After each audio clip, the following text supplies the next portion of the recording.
अस्सलाम वालेकुम। शराय दस्तूर से मैं हूं अब्दुल करीम सिद्दीकी और आप हैं AQS के साथ। मेरे साथ Nasir Iqbal. Practice and procedure act की चौथी समाअत आज मुकम्मल हुई और उस समाअत में ज़ाहिर ज़्यादातर जो सवालात थे जजेस के वही तकरीबन अदल बदल करके वही थे।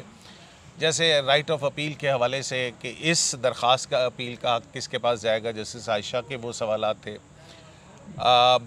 जस्टिस शाहिद वहीद के और जस्टिस इजाज़ुल हसन, जस्टिस मुनीब अख्तर के भी उसी तरह सवालात थे कि किस तरह से एक आइनी प्रोविज़न जो है उसके अंदर कानून के ज़रिए अपील का हक़ कैसे प्रोवाइड किया जा सकता है। जबकि चीफ़ जस्टिस जो हैं वो कह रहे थे कि प्रैक्टिस जो रही है कि अगर चीफ़ जस्टिस की मर्ज़ी कोई केस लगाए या ना लगाए, फुल कोर्ट मीटिंग बुलाए या ना बुलाए, रूल्स तब्दील करे ना करे, और यही बात जो है वो जस्टिस अतर मिनल्ला और जस्टिस मंसूर अली शाह और जस्टिस जमाल मंदोखेल की जानिब से भी इसी तरह के आए।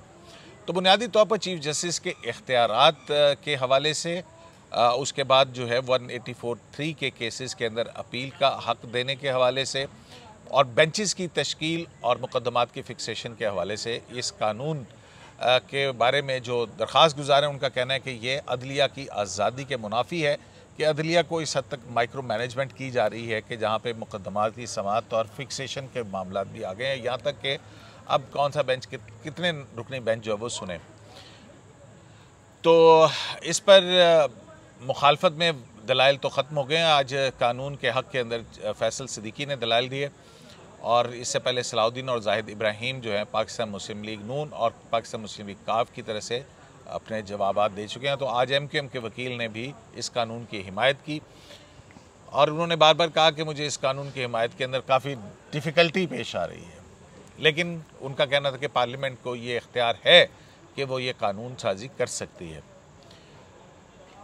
लेकिन इसके साथ ही एक और वाक़या आज हुआ और वो वाक़या ये था कि जजेस के माबैन आज बहुत ज़्यादा नोक झोंक हुई और एक मौके के ऊपर तो जब कहा जा रहा था चीफ़ जस्टिस की जानिब से कि पहले वकील को सुन लें फिर उसके बाद सवालात कीजिएगा, लेकिन उसके बावजूद तवातुर से सवालात आया और जब दरमियान में एक दूसरे को काटा गया तो एक मौके पर हल्की सी तलखी जो है वो भी नज़र आई। तो नाज़िर साहब ये आम रूटीन होती है कि जज साहिबान, जब हमने देखा फुल कोर्ट के अंदर सवालात बुछाड़ होती है, वैसे तो ये कोई गैर मामूली बात नहीं है कि जजेस बहुत सारे सवालात पूछते हैं। ये जो जस्टिस मुनीब का रवैया था वो आपको कैसा लगा इस हवाले से? शुक्रिया करीम साहब। देखें करीम साहब, ये हम जब से ये हेयरिंग शुरू हुई है एक चीज़ नोटिस आपने भी की है, ये मैंने भी की है कि जजेस एक दूसरे को ज़्यादा इम्प्रेस करने की कोशिश कर रहे हैं या कोई ऑब्जर्वेशन आती है तो उसका जवाब दूसरा जज की तरफ से आता है बजाय इसके कि वो कौंसिल से आए। हमने भी आपको पहले भी हमने प्रोग्राम में यही बात की थी कि और ये चीफ जस्टिस साहब ने एक दफ़ा नहीं कई दफ़ा इसको हाईलाइट भी किया कि बजाय इसके कि हम कौंसिल को या जो लॉयर है वो अपने आर्गूमेंट कंप्लीट करने का मौका दें, वो हम जजेस आपस में एक जज सवाल कर देते हैं और उसका वो चेन ऑफ थॉट टूट जाता है। आज भी चीफ जस्टिस साहब ने कहा, बल्कि ये कहा था कि ये शुरू में ही बल्कि मतलब हेयरिंग अभी शुरू हुए 10 या 15 मिनट हुए थे कि ऑब्जर्वेशन आनी शुरू हो गई, तो इस पर चीफ जस्टिस ने कहा था कि मेरा चेन ऑफ थॉट टूट जाता है। और फिर उन्होंने कहा ये कोई स्माइलिंग, ये कोई हंसने वाली बात नहीं है। इस पे इस जो लोग हैं उन्होंने हैवीली इन्वेस्ट किया हुआ है पार्लियामेंट के ऊपर और ये टाइम कीमती है और उनका टाइम है। बिल्कुल सुप्रीम कोर्ट के इदारे के ऊपर बिल्कुल ये कीमती टाइम उनका है, ये हमारा टाइम नहीं है। और हम वैसे तो हम एक केस को 1 साल तक सुन सकते हैं, लेकिन इसका और आपने जो राय देनी है अपनी अपनी राय आप दे उन्होंने कहा कि आप अपनी ओपिनियन जो देना चाहते हैं वो जजमेंट में दें। लेकिन हो ये रहा है, आपको याद होगा कल जस्टिस मुनीर ने एक ऑब्जर्वेशन दी थी, पता नहीं आपने नोट की थी कि नहीं, उन्होंने कहा था welcome to the full court. तो ये उन्होंने कहा था कि फिर ये तो होगा, जब ऐसा किया है तो फिर ऐसा होगा। नहीं, इंडिपेंडेंस ऑफ जुडिशरी तो है ना कि अगर जज सवाल पूछने के लिए इंडिपेंडेंट नहीं है तो फिर नहीं, जज सवाल ज़रूर पूछें, लेकिन सवाल पूछें। आज जस्टिस आयशा मलिक ने जब ये समाअत ख़त्म हो रही थी तो अटॉर्नी जनरल ने भी कहा ना कि अगर आप लोगों के सवालात जो हैं वो उसका पहले किया जाए, तो उस पर जस्टिस आयशा मलिक ने उनको वो जो है ना वो कार्रवाई की कहते हैं उन्होंने पंजाबी च वो उसके कहते ठुम कराई ना। हाँ। नहीं, उन्होंने बल्कि ये कहा था, उनको टॉन्ट किया उन्होंने कहा कि अब आप रेगुलेट करेंगे हमारे बेंच को। तो इस पर फिर अटॉर्नी जनरल ने कहा नहीं, आई होप कि आप जो हैं ऐसा नहीं होगा, तो इस पर कहता है you are hoping against hope, कि आप बस हो, मतलब आपकी बस ये ख्वाहिश ही है। और फिर इस पर जस्टिस मुसर्रत हिलाली की बड़ी बड़ी मज़े की ऑब्जर्वेशन है। उन्होंने कहा था कि आपका क्या ख्याल है कि आपको हम 1 घंटे में ख़त्म करने का मौका देंगे? हाँ, तो हमारी जो सवालों की बम्बार्डमेंट है वो बिल्कुल, लेकिन बात दरअसल है कि अब मेरा जो पॉइंट है वो ये है कि आप कौंसिल से सवाल करें, लेकिन ये बज़ाहिर तो कौंसिल से ही सवाल हो रहा होता है, लेकिन मुखातिब एक दूसरे एक जज साहिबान होते हैं। मेरा ये मतलब है किसी दूसरे जज की ऑब्जर्वेशन का जवाब ना दें। तो ये इस पर चीफ जस्टिस का आपको याद है कि कल चीफ जस्टिस ने एक ऑब्जर्वेशन दी थी। उन्होंने कहा था कि मेरा हाथ जो है हवा में ही है, आप आप मतलब अपनी आर्गूमेंट शुरू करते हैं लेकिन वो आप कंप्लीट ही नहीं करते। तो उसने कहा ये सस्पेंस इज़ किलिंग मी, मुझे पता ही नहीं है कि आप आगे क्या बोलेंगे, तो उधर से सवाल आ जाता है। तो ये नहीं, लेकिन एक और चीज़ भी है नासिर साहब, हमने नहीं देखा कि जब बंदयाल साहब इस तरह से कहते थे तो कोई दरमियान में मुनीब अख्तर साहब बंदयाल साहब को काटें या जस्टिस आयशा मलिक जो है वो बंदयाल साहब को काट के जो है वो सवाल करें। लेकिन यहाँ पे रिपीटेडली ये देखा जा रहा है कि एक उसमें जो है वो कह भी रहे होते हैं और बार बार मैंने जस्टिस आयशा की जानिब से देखा है कि वो भी उसको दो तीन जजेस ऐसा हुआ। और उसके बाद मुनीब अख्तर साहब की तो रूटीन है। नहीं और लेकिन ये सिर्फ ये नहीं है, 1-2 और जजेस थे, जब चीफ जस्टिस साहब बोल रहे थे तो वो दूसरे जज भी साहब बोल रहे थे, एट अ टाइम बोल रहे थे। ये क्रॉस टॉक नहीं ठीक। देखिए ये एक डेकोरम है। वो जब एक चीफ जस्टिस साहब जब उनको देखिए, जिस तरह पार्लियामेंट में होता है ना कि प्राइम मिनिस्टर के पास प्रेरोगेटिव होती है कि जब वो बोल रहे हो तो पूरा हाउस खामोश होता है, तो इसी तरह जब सुप्रीम कोर्ट में अगर चीफ जस्टिस बोल रहे हैं तो फिर बाकी जजेस को नहीं बोलना चाहिए। खुद मुनीब अख्तर साहब कहते हैं कि मास्टर ऑफ द रोस्टर है, मास्टर ऑफ द रोस्टर को आप जो है ना काट देते। वो तो जस्टिस चीफ जस्टिस साहब उठते उठते कह गए कि अब तो मैं मास्टर ऑफ रोस्टर भी नहीं रहा तो वो भी आपने मेरे से ले लिया। लेकिन आज एक इंटरेस्टिंग बात भी हुई है, सिर्फ ये नहीं है कि एक दूसरे के जवाब, आज चीफ जस्टिस की ऑब्जर्वेशंस का भी जवाब आया। जैसे चीफ जस्टिस साहब बार बार कह रहे थे ना कि एक फुल कोर्ट है, एक इम्पॉर्टेंट केस है, आपका एक केस आता है, अहम केस है, मैं फुल कोर्ट बुलाते ही नहीं, मैं इस रूल को अमेंड ही नहीं करता। नहीं, वो तो कल भी किया था ना कि वो जब उन्होंने मुनीब अख्तर साहब ने ही कहा था कि जनाब वो मास्टर ऑफ रोस्टर रिटायरमेंट तो हो जाता है ना, तो नया आ जाएगा, वो नए तरीके से चला लेगा, वो बुला लेगा मीटिंग। लेकिन इसका एक जवाब ही है ना, जस्टिस शाहिद वहीद ने एक ऑब्जर्वेशन दी है और उन्होंने ये कहा है कि कहाँ ये लिखा है कि फुल कोर्ट सिर्फ चीफ जस्टिस ने बुलाना है, क्या दूसरे जजेस नहीं बुला सकते? नहीं, उन्होंने ये कहा कि भाई अगर चीफ जस्टिस नहीं बुलाता तो बाकी जजेस जो हैं वो साइलेंट स्पेक्टेटर, खामोश तमाशाई बन के बैठे रहेंगे। वो बुला के वो रूल करते हैं अमेंड अगर वो समझते हैं कि इसमें कोई प्रॉब्लम आ रही है। हाँ। तो बात वही है। लेकिन रूल्स में ये बात भी सामने है कि रूल्स के अंदर ऐसी कोई प्रोविजन नहीं है कि चीफ जस्टिस ने ही फुल कोर्ट मीटिंग बुलानी है। लेकिन नासिर साहब, जब ये शाहिद वहीद साहब को भी बड़ा अरसा हो गया फुल कोर्ट मीटिंग नहीं हुई, तो उस वक्त इन्होंने कभी लिखा कि जनाब फुल कोर्ट मीटिंग बुलाए? यही बात है। देखें फुल कोर्ट मीटिंग पता कब हुई है? जब चीफ जस्टिस काजी फाइज साहब का पहला दिन था as a chief justice of Pakistan इस कोर्ट में, उस दिन फुल कोर्ट हुई और उसमें ये डिसाइड हुआ। कितने साल के बाद हुई? और मेरे ख्याल में 2 साल लास्ट आखिरी आसिफ खोसा साहब के उस वक्त हुई थी। हाँ, उसके बाद नहीं हुई थी। और वो तो साकिब निसार साहब ने भी जो है ना वो क्या कहते हैं सर्कुलेशन, समरी इन सर्कुलेशन करके तो उसमें फिर अपने आप को फ़ायदे पहुंचाए थे। एनीवेज, बहरहाल इतने अरसे बाद फुल कोर्ट। और आपको याद होगा करीम साहब, AQSC में हम हमेशा से यही कहते रहे कि फुल कोर्ट मिला के जितने भी थॉर्नी प्रॉब्लम्स हैं, जो इश्यूज़ हैं, उसको आप सॉर्ट आउट करें। लेकिन नासिर साहब, ये सवाल ये था कि वो कहते हैं कि भाई मैं मुकदमा नहीं लगाता। असल में तो चीफ जस्टिस अपना इख्तियार जो है उसको तहलील कर रहे हैं ना, एक कमेटी ऑफ जजेस बेंचेस की तश्कील के हवाले से, उससे इंडिपेंडेंस ऑफ जुडिशरी कैसे मुतासिर हो?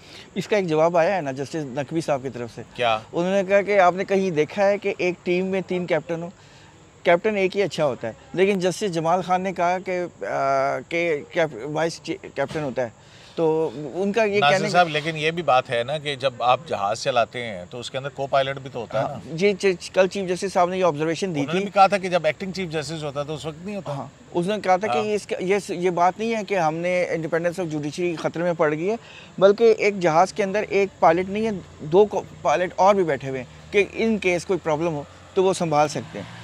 तो बात वो ये इंटरप्रिटेशन की है। वो तो है ना, लेकिन नासिर साहब, आज फैसल सदीकी साहब ने एक गुगली मारी है, मास्टर स्ट्रोक। उन्होंने जस्टिस जमाल मंदोखेल और जस्टिस हसन अजहर रिजवी का लॉ रिफॉर्म एक्ट के ज़रिए जो अपील का हक इंट्रा कोर्ट अपील दिया गया है उसका हवाला दिया। उस केस के अंदर जो है वो एक से उसमें हसन रिजवी साहब ने जो है ना इसको उसके अपील के हक के ख़िलाफ़ जो आए थे उसको डिसमिस कर दिया था, जबकि मंदोखेल साहब ने उस पर नोटिस किया था। तो ये मामला रेफरी जज को गया और रेफरी जज जो थे जस्टिस मुनीब अख्तर थे और उन्होंने वही डिसाइड किया। मुनीब अख्तर ने इंट्रा कोर्ट अपील के हक के अंदर फैसला दिया। बिल्कुल। तो आज ये जो गुगली फेंकी उन्होंने उसका क्या असर हुआ फिर उसके बाद? देखिए उसके बाद काफ़ी देर तक खामोशी भी रही लेकिन उनकी ऑब्जर्वेशन बड़ी ज़बरदस्त थी। उन्होंने फैसल सिद्दीकी की आर्गूमेंट बहुत अच्छी थी। उन्होंने ये कहा था कि आपने ख़ुद ये होल्ड किया है कि ये इंटरनल अरेंजमेंट है और इंटरनल अरेंजमेंट में सुप्रीम कोर्ट जो है ना एक अपील तो नहीं इंट्रा कोर्ट अपील दे सकती है और ये इंट्रा कोर्ट अपील को अपील आप ना समझें, ये हमारी इंटरनल अरेंजमेंट है और ये दी जा सकती है, फुल कोर्ट से के ज़रिए भी दी जा सकती है। आप रूल को अमेंड कर लें। अच्छा, एक और भी आर्गूमेंट था कि यही अपील राइट ऑफ अपील के ऊपर जो है वो कि उन्होंने कहा कि अगर यही पैरामीटर रखा जाए जो कि जस्टिस एजाजुल एहसान और जस्टिस मुनीब कह रहे हैं तो फिर इस तरह तो जो कंपटीशन कमीशन के फैसले के खिलाफ अपील सुप्रीम कोर्ट के अंदर और कंटेम्प्ट ऑफ कोर्ट के खिलाफ और न्यूज़पेपर एम्प्लॉयज़ एक्ट है वो। हाँ, ये जस्टिस मोहम्मद अली मज़हर साहब ने वाला दिया था। उन्होंने कहा कि 3 ऐसे एक्ट तो हैं जिनके तहत राइट ऑफ अपील क्रिएट किया गया, डायरेक्ट अपील की है, हाई कोर्ट का नहीं है उसमें, बाय सिंपल लेजिस्लेशन। तो इस तरह तो अगर ये मान लिया जाए कि ये अपील नहीं दी जा सकती तो ये तीनों अपीलें फिर ये आपको स्ट्राइक डाउन करनी पड़ेगी, ये उन्होंने कहा था। लेकिन आपने जो गुगली की बात की, एक और भी गुगली मारी है फैसल सिद्दीकी साहब ने। अच्छा, वो क्या? वो उन्होंने ये, जब आपको याद होगा जस्टिस आयशा बार बार यही कह रही थी कि जो राइट ऑफ अपील है ये एक सब्सटेंटिव राइट है, इसको आप ऐसे नहीं दे सकते और ऐसे ले भी नहीं सकते। तो अगर वो बार बार ये कह रही थी कि एक फुल कोर्ट जब कोई केस सुन लेगा तो उसकी राइट ऑफ अपील कहाँ जाएगी, ये कहना आप एक आम लिटिगेंट को नहीं समझा सकते कि जो कि फुल कोर्ट ने सुन लिया है तो अब उसकी राइट ऑफ अपील कोई नहीं है।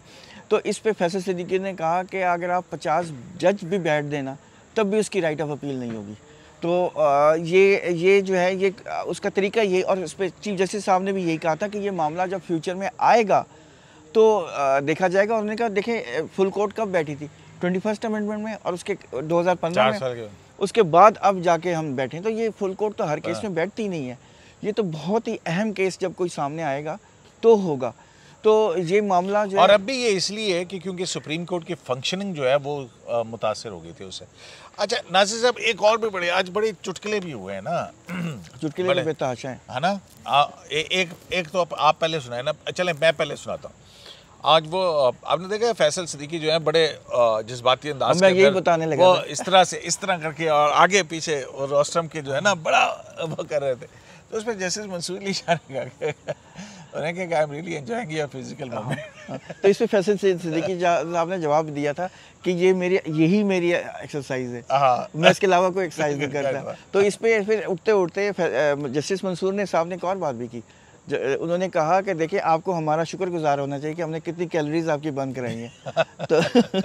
तो इस तरह के आज बड़ा अच्छा माहौल था और मतलब कि वो तलखी तुंदी तेजी और फिर लाइटर मोड के ऊपर सब मौला जाट की फिल्म थी। हाँ तो लेकिन इस पे ना चीफ जस्टिस साहब ने भी एक बात की थी। उन्होंने कहा था ऑन अ लाइटर नोट, आपका जो क्लाइंट है उसने आपको इतने पैसे नहीं दिए कि आप हर सवाल का जवाब दें। तो उन्होंने कहा my Lord I am very embarrassing, आप मुझे एम्बैरेसिंग वो कर रहे हैं ना, रियली ये बड़ी एम्बैरेसिंग बात है। फिर एक और बात भी थी नासिर साहब, वो जब उज़ैर नज़ीर भंडारी साहब आए, उन्होंने कहा कि जी जो जूनियर्स हैं उन्होंने जो मेरे साथ काम किया उनको एक्नॉलेज करें, उनके नाम भी जो है। तो उसमें चीफ जस्टिस ने कहा कि एक शर्त होगा कि आप एफिडेविट पे लिख कर देंगे कि यू हैव कंपनसेटेड देम, मतलब रिम्यूनरेटेड प्रॉपर्ली अप्रोप्रिएटली आपने उनको पैसे जो है ना वो दिए हैं। तो फिर उसके बाद तो इसके बाद मैंने एक एसोसिएट से पूछा कि बड़ी मतलब हमारी एक अच्छी एक एसोसिएट है, उनसे मैंने आबिद ज़ुबैरी, मैंने उनसे पूछा ये एफिडेविट देंगे, तो वो बड़ा हंसी। तो इस तरह ये बड़ा इशू बना हुआ है ना क्योंकि यंग लॉयर्स को उस तरह से पे नहीं किया जाता है। उस पर बड़ा उनसे रिसर्च करवाई जाती है और बहुत ज़्यादा करवाई जाती है क्योंकि कयूम साहब आपको भी तजुर्बा है, मेरा भी तजुर्बा है, एक एक जजमेंट को पढ़ना।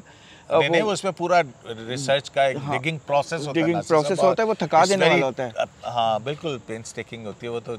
अच्छा एनीवेज, तो उसके अलावा नासिर साहब एक रिमार्क ने आज मुझे भी हिला के रख दिया। वो मैं भी हिल गया था और वो बात बिल्कुल ठीक है। वो जस्टिस वो रिमार्क्स वो ऑब्जर्वेशन थी जस्टिस मुसर्रत हिलाली की। उन्होंने क्या कहा? उन्होंने कहा था कि आर्टिकल 184(3) जब भी इस्तेमाल हुआ इसने पूरे मुल्क की जड़ें हिला के रख दी हैं। तो ये वैसे बुनियादें हिला के रख दी, जड़ें एक ही चीज़ तो फाउंडेशंस हैं बेसिकली। तो बात उनकी बिल्कुल ठीक है, क्योंकि चीफ जस्टिस साहब भी बार बार यही कह रहे हैं कि देखें 184(3) मिसयूज़ इतना हुआ है कि पार्लियामेंट को ये मजबूरन, और चूँकि हमने ख़ुद कुछ नहीं किया, हम बैठे रहे कि देखी जाएगी, तो फिर पार्लियामेंटेरियंस को खुद हमें रास्ता देना पड़ा। उन्होंने हमारा जो काम हमने करना था वो काम उन्होंने किया, और उन्होंने ये प्रैक्टिस एंड प्रोसीजर कि अगर आप अपने खुद एहतसाबी नहीं करेंगे तो फिर आप दूसरा इदारा करेगा को मौका देंगे। हाँ। सो तो लेकिन जस्टिस आयशा मलिक ने एक बात भी तो की, उन्होंने कहा हमें आज तक किसी ने ये नहीं कहा कि आप लोग फुल कोर्ट मीटिंग बुला के तो ये रूल्स वगैरह बना लें इसी हवाले से, अगर ये अच्छे हैं तो। हाँ, ये उनका था कि देखें कहा भी तो नहीं गया ना, लेकिन बात ऐसा कि आपको खुद रियलाइज़ करनी है ना, ये चीज़ें तो जो प्रॉब्लम्स आपको आ रही हैं वो तो सुप्रीम कोर्ट ने खुद करनी है, ये तो एडमिनिस्ट्रेटिव डिसीजन है। चलिए नासिर साहब, कल आखिरी दिन है, ये बताएं क्या डिवीजन आपको नजर आ रही है बेंचेस की हक के अंदर और मुखालफत? यार मैं रोज़ गिनता हूँ और वो मेरा रोज़ हिसाब गड़बड़ हो जाता है। मेरा भी हिसाब कंफ्यूज हुआ हुआ है। रोजाना की हियरिंग के बाद पहले मैं समझ रहा था कि ये 10-5 है, 10-5 है। कल मुझे लगा कि 7-8 है, कल मुझे लगा था 7-8 है। तो आज भी मुझे तकरीबन मतलब 8 कानून के हिमायत में 7 मुखालफत में। ओके, ठीक है। कभी किसी दिन लगता है कि ये 9-6 हो जाते हैं। मतलब ये रोजाना जो है ना कम्प्लेक्स स्टॉक मार्केट जो है ना ऊपर नीचे हो रही है। तो इसलिए मैं आपको कंक्रीटली नहीं कह सकता, लेकिन ये बात तो है कि ये कानून सस्टेन करेगा, ये तो तय है, क्योंकि मेजॉरिटी डिसीजन इसी पे आना है। अच्छा, मैं इस मामले में अभी कंफ्यूज हूँ ना। हाँ, लेकिन एक बात है, फैसल सिद्दीकी साहब ने एक रास्ता भी दिया है। उसने कहा है कि आप देखें इसका हर section independent section read down कर लें, उसको रीड डाउन कर लें। अगर आप समझते हैं कि अपील जो है वो ठीक नहीं है, मुनासिब, तो आप उसको कर सकते हैं, लेकिन बाकी जो सेक्शंस हैं उसको आप होल्ड कर दें। हाँ, फिर उन्होंने आखिर में ये भी कहा कि जो डॉक्ट्रिन ऑफ सेवर्बिलिटी है, उसको वही आप कानून को ज़्यादा से ज़्यादा बचा सकें। हाँ। उसको फिर इस तरह से जो है वो, तो एनीवेज उनके दलाइल मुकम्मल हो गए। और कोई चीज़ जो आपको बड़ी मज़े की लगी? आज उसने हारून और रशीद साहब ने एक बड़ा इंटरेस्टिंग बात की है, पाकिस्तान बार काउंसिल के वकील। उन्होंने कहा है कि देखिए 184(3) में हमने जुल्फ़िकार अली भुट्टो साहब को मतलब डिसीजन दे दिया, हैंग कर दिया। उसके बाद आपने जो सबसे इंटरेस्टिंग बात की, उन्होंने कहा कि चार शायद प्रेसिडेंट्स ऐसे हैं जो आर्मी के यूनिफॉर्म में थे और आपने उनको प्रेसिडेंट्स भी बना दिया, और सुप्रीम कोर्ट ने ही उनको लॉ किया, में इंतखाब लड़ने का हक दे दिया, फिर आइन में तरमीम करने का। मतलब वो 184(3) का जो मिस यूज़ है उसके हवाले से बता रहे थे। बिल्कुल ठीक बात है। तो ये है।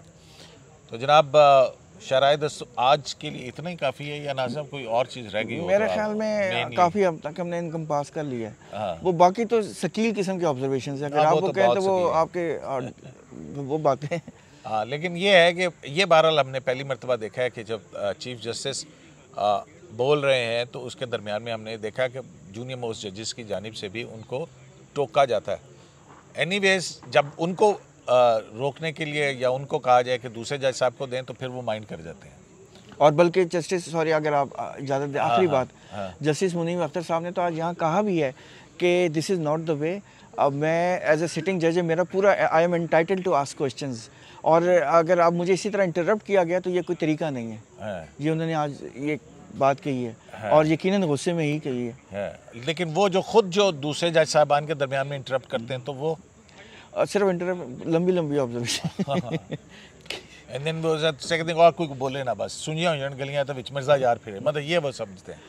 अच्छा, दूसरी बात जो सी है, चलें बस मेरा ख्याल एक पॉइंट मुझे आया था जहन के अंदर, लेकिन अब वो स्किप हो गया, बुढ़ा हो गया यार। हम सब असल में बूढ़ों की बात नहीं है यार, इतना कुछ बम्बार्डमेंट ऑफ इंफॉर्मेशन होती है। अब ये लोग देखते होंगे कि जनाब देखें कैसे ये अब पहली मरतबा देख रहे हैं ना लोग लाइव, तो फिर उनको अंदाज़ा होता होगा कि कोर्ट रिपोर्टर्स जो हैं वो बेचारे कितनी मुश्किल के अंदर होते हैं। और देखें आप, इतनी लंबी हेयरिंग हुई है और हमने उसको एक डाइजेस्ट करके देना है। हाँ। ताकि लोगों को जो हमारी स्टोरीज़ हैं या जो भी आपके प्रोग्राम्स हैं वो लोगों को समझ भी आएँ।